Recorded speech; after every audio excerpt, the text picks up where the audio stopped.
চলছে আমের সিজন। তো এই আমের সিজনে যদি পাকা আম দিয়ে এই রকম আইসক্রিম না বানাই তাহলে কি থাকা যায় বলেন তো? আসলেই না। তো আমার মনে হয় এটা সবার বানানো উচিত।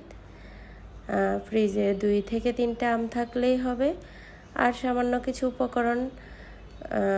উপকরণে বানিয়ে নিতে পারেন খুব সহজভাবেই এইরকম একটা লোভনীয় স্বাদের দোকানের মতো পারফেক্ট আর দোকান থেকে স্বাস্থ্যকরভাবে আইসক্রিম বানাতে পারেন।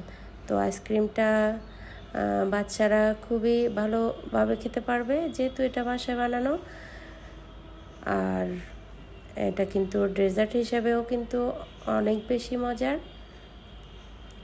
তো আশা করছি আমার ভিডিওটা আজকে আপনাদের ভালো লাগবে আর সহজও লাগবে।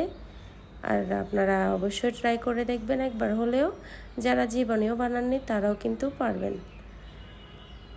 আসসালামু আলাইকুম, কেমন আছেন বন্ধুরা? আশা করছি আল্লাহর রহমতে ভালো আছেন। তো আজকে আপনাদের দেখাবো পাকা আম দিয়ে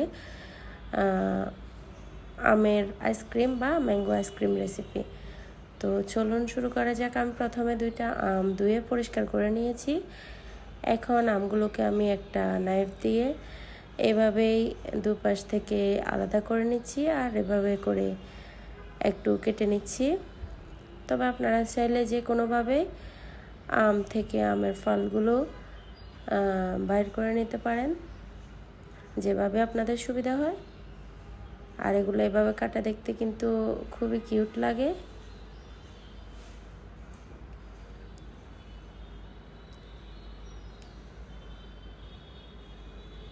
তো এখন আমি আমগুলোর থেকে আমের ফলটা আলাদা করে নেব। আমি একটা প্লেটে নিয়ে নিচ্ছি। এভাবে আমি সবগুলো নিয়ে নেব।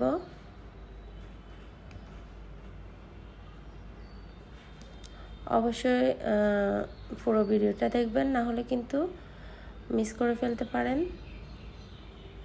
শুধু আমার ভিডিও বলে কথা না, যার ভিডিও ফলো করে রেসিপি ট্রাই করবেন, অবশ্যই পুরো ভিডিওটা দেখবেন মনোযোগ সহকারে, তাহলে উপকৃত হবেন। তো এখানে আমি একটা ব্লেন্ডার জার নিয়ে নিয়েছি আর আমের ফলগুলো দিয়ে দিয়েছি। এখন দিয়ে দিচ্ছি আমি এখানে 2 চামচ কনডেন্স মিল্ক আর 2 চামচ চিনি। তো সাথে দিয়ে দেব আমি 3 চামচ হুইপ ক্রিম। তো এখন আমি এগুলোকে ভালো করে ব্লেন্ডার জারে ব্লেন্ড করে নেব। 1 থেকে 1.5 মিনিট ব্লেন্ড করার পরেই দেখতে পাচ্ছেন মাশাআল্লাহ একেবারে পারফেক্ট হয়েছে আইসক্রিমের জন্য ব্যাটারটা। এখন আমি যে মোল্ডে আইসক্রিম সেট করব সেই মোল্ডটাকে দিয়ে দিচ্ছি মিশ্রণটি। তো আমি ভালো করে ব্লেন্ডার জার থেকে সবগুলো মিশ্রণ নিয়ে নিচ্ছি, আর ভালো করে একটু চারপাশে বিছিয়ে নেব। তো দেখতে পাচ্ছেন এখন আমি উপর থেকে কিছুটা আমের স্লাইস দিয়ে দিচ্ছি। এগুলো আপনারা চাইলে আরও ছোট কিংবা আমের পিউরিও ব্যবহার করতে পারেন এখানে, অথবা বাদাম কিশমিশ যে কোনো একটা দিয়ে গার্নিশ করলেই হবে। আর না দিলেও কোনো সমস্যা নেই, এটা শুধু দেখতে সুন্দর লাগার জন্য। হ্যাঁ, অবশ্যই একটু তো স্বাদ আনবেই, তবে না দিলেও তেমন সমস্যা হবে না। তো এখন আমি একটা পলিথিন দিয়ে ভালো করে এটাকে চেপে চেপে আলতো হাতে ফিল আপ করে নিচ্ছি, যাতে ফ্রিজে রাখার পরে আইস না জমে। তো উপর থেকে এখন আমি ঢাকনা দিয়ে ঢেকে রেখে দেব সারা রাতের জন্য।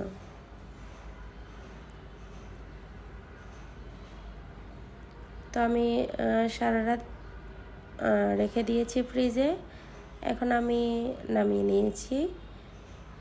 তো এখন আমি পলিথিনটা উঠিয়ে নিচ্ছি। দেখতে পাচ্ছেন মাশাআল্লাহ একেবারে জমে গিয়েছে।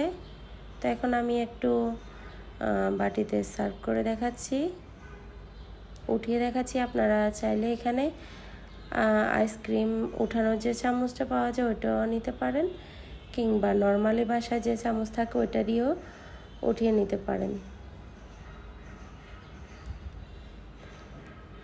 তো দেখতে পাচ্ছেন মাশাআল্লাহ কতটা সুন্দর হয়েছে, আর খেতে কিন্তু দোকানের আইসক্রিম থেকেও সুস্বাদু। আর যেহেতু নিজে বানানো হয়েছে, এখানে কিন্তু খুবই ফিলিংস আছে। তো এখন আমি বাকি একটু বাটিতে উঠিয়ে নিয়েছি, আর বাকিগুলোকে আমি বাটি থেকে বা মোল্ড থেকে আমি একটা ফ্রিজে ঢেলে দেখাচ্ছি। মাশাআল্লাহ মাশাআল্লাহ, এটা খেলে কিন্তু এই গরমে কলিজা মন প্রাণ সবই জুড়িয়ে যাবে। আর যদি মেহমানকে খাওয়ান তাহলে কিন্তু কিভাবে বানিয়েছেন না জিজ্ঞেস করে থাকতেই পারবেন না। তো দেখতে পাচ্ছেন কতটা সুন্দর আর লোভনীয় হয়েছে। অবশ্যই একবার হলেও এই আমের সিজনে বাসায় বানিয়ে দেখবেন। আর আমার আজকের রেসিপিটা আপনাদের ভালো লাগলে কমেন্টে জানাবেন, লাইক করবেন, বন্ধুদের সাথে শেয়ার করবেন। আমার চ্যানেলে যদি নতুন হয়ে থাকেন তাহলে অবশ্যই চ্যানেলটা সাবস্ক্রাইব করতে ভুলবেন না। আর আমার সব ভিডিও দেখার জন্য আপনাদের আমার চ্যানেলে নিমন্ত্রণ রইল।